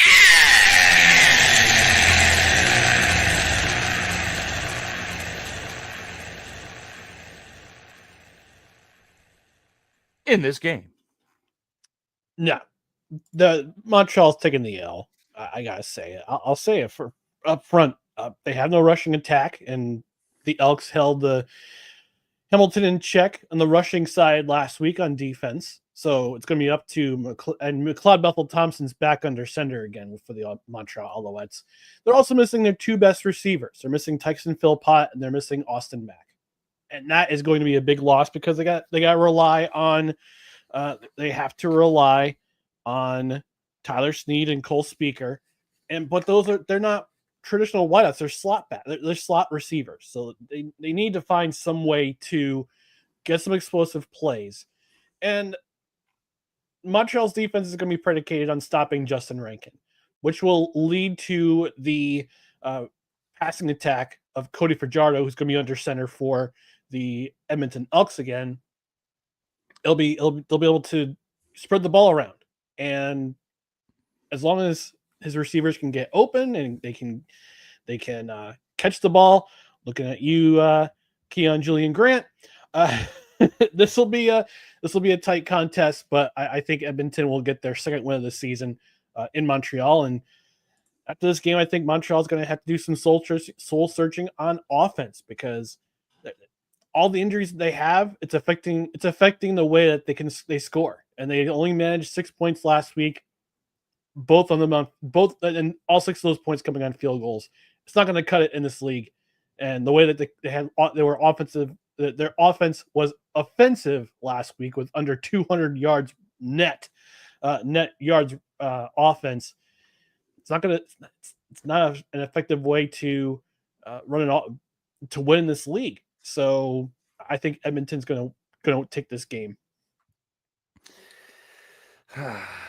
You think a team that's 1-6 is going to beat your team? Wow, I did not expect that in today's prediction for that. I was expecting you to go the other way. And for that, I'm going to disagree. I'm going to respectfully disagree with this and go with your team, the Montreal Alouettes, winning this game and proving to 6-3 for the year, because I feel like they got embarrassed and smacked in the mouth pretty bad this past week against the Rough Riders, and it will absolutely crush the remainder of their season if they take a loss like that, followed by a loss to a 1-6 team. I don't see that happening. I'm probably going to be wrong. A lot of the things you said sounded very true and sounded like they could definitely come into fruition in this game. However, to just respectfully disagree and have some type of way of somebody's got to be right within this prediction, I'm going with the Elks taking the big old fat old stinking L to your team known as the Alouettes. Hey, who's giving them the business? Speaking of giving them the business, the Red Blacks defense gave the business over this past weekend, but will they be able to do the same against the Toronto Argonauts tomorrow at 3 p.m. Eastern time? And Toronto, what do you think? Yeah, I look at this game. I think Ottawa is going to, like I mentioned, they're a couple weeks in the Grand Champ of the week, the Ottawa Red Blacks defensive unit. They got my Grand Champ of the week this past week. I think the Red Blacks could continue that momentum because In their first game of the year, Ottawa and Toronto, they did not have Drew Brown in the lineup.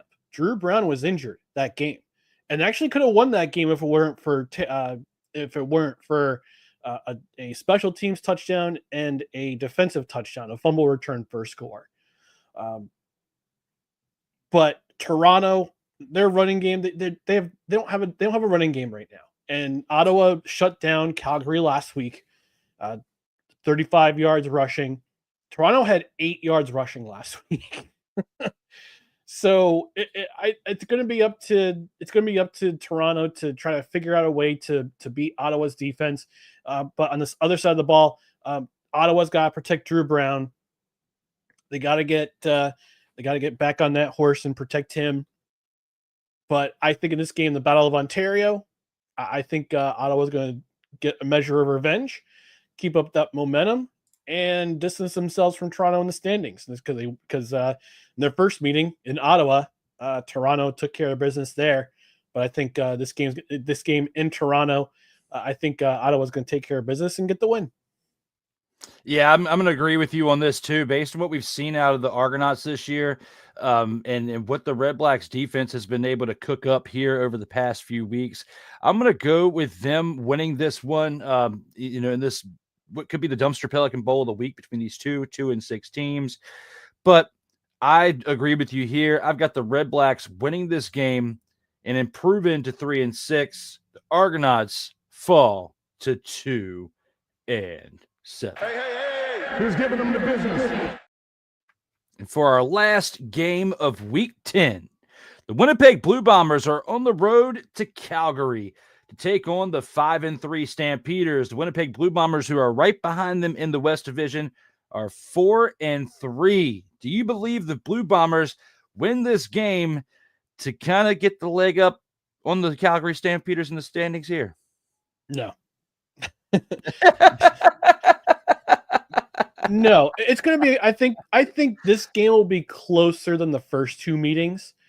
Zach Collaros comes back to the lineup, so I think their turnovers are going to come down because Chris Streveler did his best, but they have a -10 turnover ratio right now, and that's uncommon for a seasoned team like Winnipeg to have a -10 turnover ratio. We saw Chris Streveler throw 3 picks last week, including a pick 6 to Cameron Judge. Zach Collaros comes back to the lineup, and they're going to have to get versatile because Calgary's defense, especially their run defense, they can shut things down. I think special teams has to make another special play, but Calgary's a better team right now. Vernon Adams comes back. Clark Barnes comes back. Dedrick Mills is back. Is going to probably have another good game, considering he was held in check against Ottawa last week. And this is a team that is, like I said, this is a pissed off team, to pardon my language here. So this is a pissed off team that had to go to travel to Ottawa and get their lunch handed to them last week. So they bring back a couple of key guys. I think if they win the turnover battle, they'll win this game. And I think Calgary is gonna. I think it'll be closer than the first two meetings, but I think Calgary they get the win and distance themselves from Winnipeg in the standings. I agree with you here, based on what we've seen from Calgary and the Blue Bombers, and especially in games where they are, against each other. I like what Calgary is building over there in comparison to what they had last year. They had a really tough season last year. Did not look like the Calgary franchise, the historic Calgary franchise that has definitely been known in the CFL for many decades. I got them winning this one too. It looks like we only disagree on the first game that we discussed, but between the two Saturday games, Ryan, you and I are both on the same page with. I completely agree. And our guy Dante is in the house actually here in the chat. Got to give him a shout out. Says, what up? Dang, you got a bot span now. He's blowing you up. Yeah, I put him in timeout. I don't know what happened with that. I guess because we actually have NFL games on and something with YouTube. We do? Yeah, we do. We've got the Browns and the Panthers right now, the preseason game. Okay. And the Commanders actually have a game at 7:30 as well. So, but right here and now. And then we also got the 7:30 game that we just broke down for the Elks and the Alouettes. So, yes, shout out to Dante for being here in the comments, as well as Fickala and Mick. Don't know where Sick is. We need to get Sick back out here. But anyway, probably sleeping. Oh, yeah, it is 7 hours ahead. But the only other thing we have left for week 10 is to say that the Saskatchewan Roughriders are on a bye. So I found two ways to get back in there. And a well-deserved bye, too. Yes, because with them being 7-1, tough to get to that point in any league to start the year. And they have been making it look easy for the majority of the 2025 season. So with all that being said, we have now gone through the 2-minute drill. We've only got one more thing left to do for this episode, and that is take it to the postgame.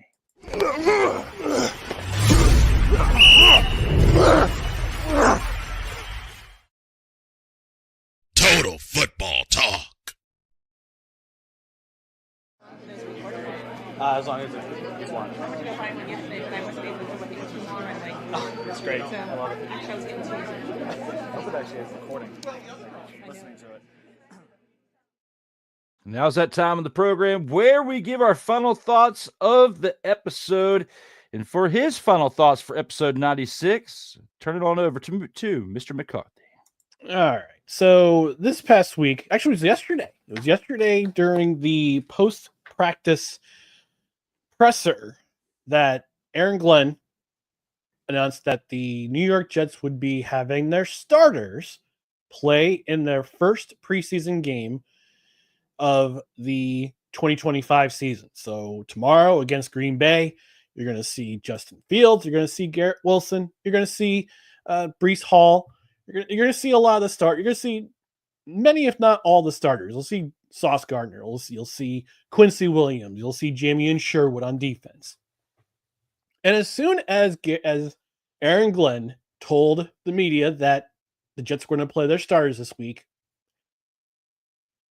the Jets beat set the place on fire. Not literally. Not they didn't literally set one Jets drive on fire, but they literally set social media on fire. They tried to get as many articles, clicks on their articles to say why the Jets are wrong for playing their starters on Saturday night. To which I say, what, you can't accept this change in culture. This is a culture change. All right. A total 180 from the previous two coaches that coached this team, Robert Saleh and Adam Gase, who is still chasing tacos, imaginary tacos somewhere in Michigan. It's just a feel, and we had an article on Outkick saying that basically said that Aaron Glenn is getting testy with the media, and we haven't even played a game yet. AG's just being himself, okay? AG is his wife told him the first day of camp. She said to him, she sent him a text message at 3:30 in the morning saying, just be AG. He's being AG. He's not being the obstructive coach that Adam Gase was, who was grumpy all the time and just trying to figure stuff out with the offense, and he couldn't figure it out with the offense.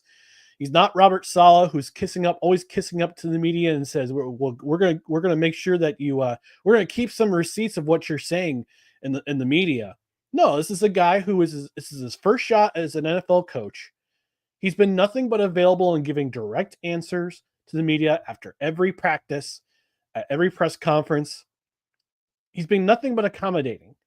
And as soon as he says to the media that all Jets starters are going to play on Saturday, excuse me, it just seems like everything. It just seems like Aaron Glenn can do no right. And it's like, guys, look, the last 3 seasons, all right, the Saleh years were terrible. We know that because we saw how flat they've come out. We saw especially how flat they came out last year, because us fans and probably the coaches too all assumed that just the Jets were going to be on fire for the entire season because Aaron Rodgers was our quarterback. No, that's not how it goes. I think playing your starters in the first preseason game is a smart move, because you need to, as a first year coach, you need to evaluate what your staff is doing, what your personnel is doing. Justin Fields is running a new offense this year for like the 4th time in his career. He's got a new offense. Poor guy. You got to find out what kind of chemistry you can establish with his receivers other than Garrett Wilson and Mason Taylor. I'm not sure if he's playing this game. You need to find out how your defense is going to face up against a Green Bay team who is not playing their starters. But you just want to evaluate and see where the team's going. You want to see how they do against a team that's not in your jersey, because right now you're not hitting the same in practice as you would in a real-time game. And now you're in a real-time situation where, yes, it's the preseason and you're not playing starters. The other team's not playing their starters, but you want to get a fresh feel about how your team is developing since OTAs and since training camp opened. And this gives Aaron Glenn and his staff the opportunity to evaluate things, see where they are, let the team make the mistakes. Let's have a couple series, maybe 1, maybe 2 series in the first quarter.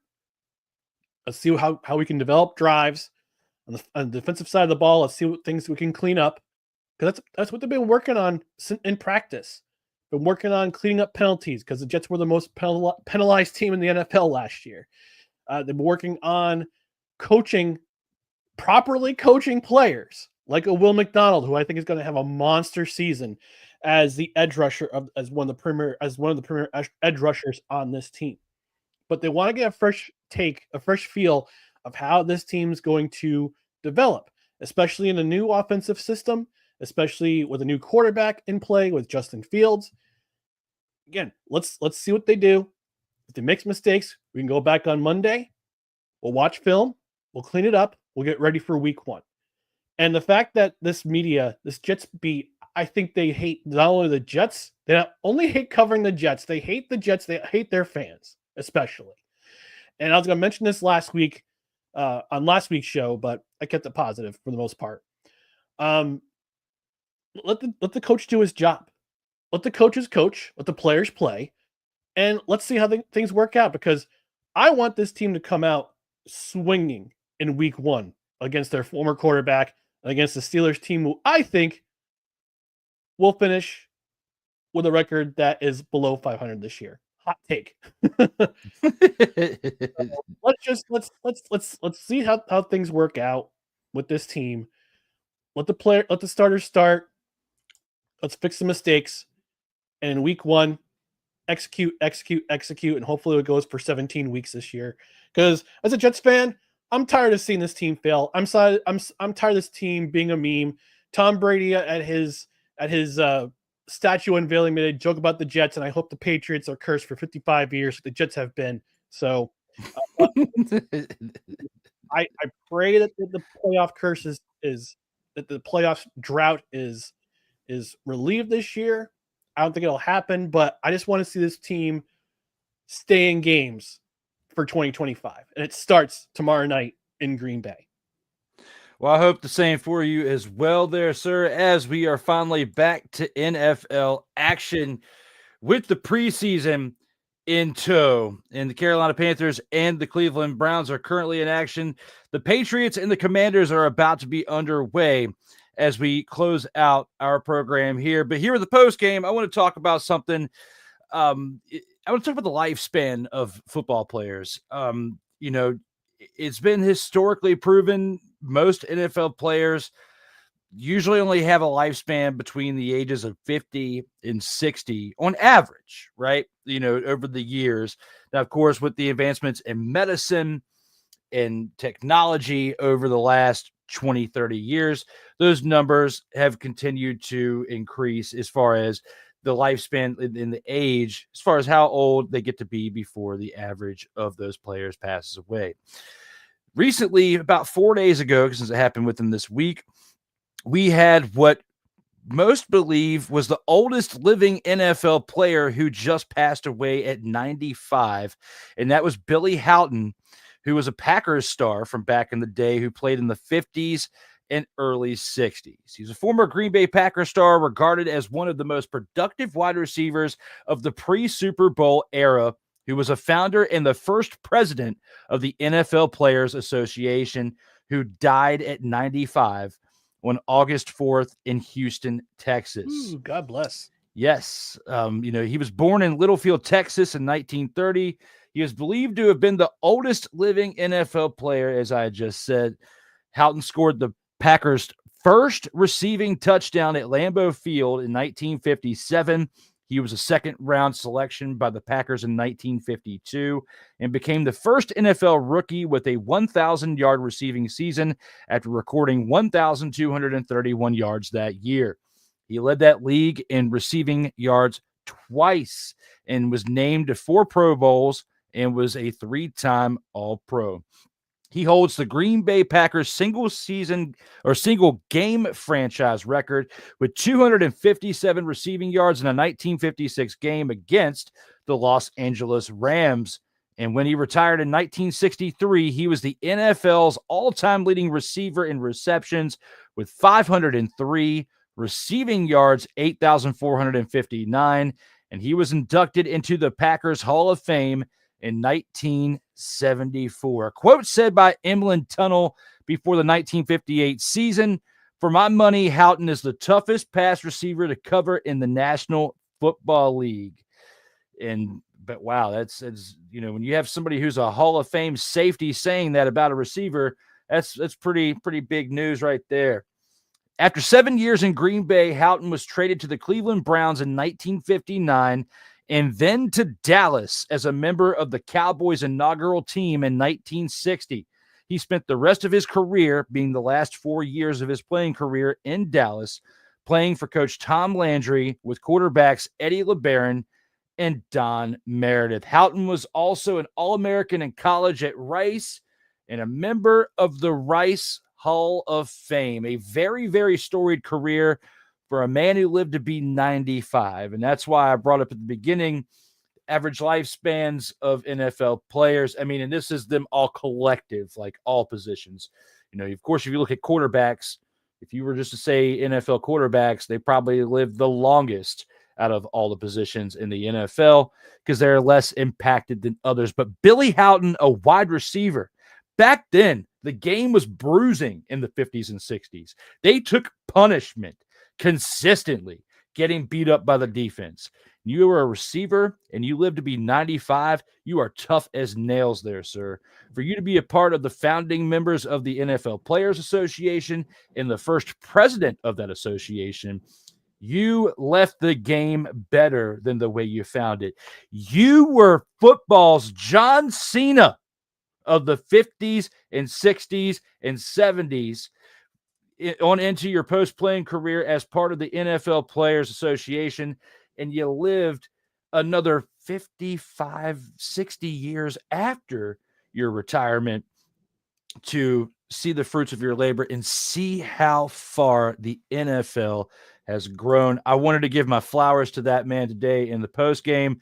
He deserves it. A man who was 95 and literally lived to watch the evolution of the game that he helped be a part of. Yeah, man, for real. God bless him. I mean, 95. I mean, I was thankful to have 3 out of my 4 grandparents grow into their 90s. So condolences to his family for any surviving sons, daughters, grandchildren. But yeah, I mean, that's a heck of a life to be a founding member of the NFL Players Association. And I'm actually very happy that the NFLPA and the NFL can coexist, unlike other sports. I'm talking to you, MLB. But yeah, I mean, it's good to have representation in as an athlete to be an advocate for your well-being. And this gentleman here, as you mentioned, Drew, he was the founding member of that organization. So, like I said, condolences to his family. But hey, what a life. Absolutely. With all that being said, thank you as always to everyone tuning into episode 96. We're going to take this on out with the outro. Everyone, as always, stay safe out here in these streets.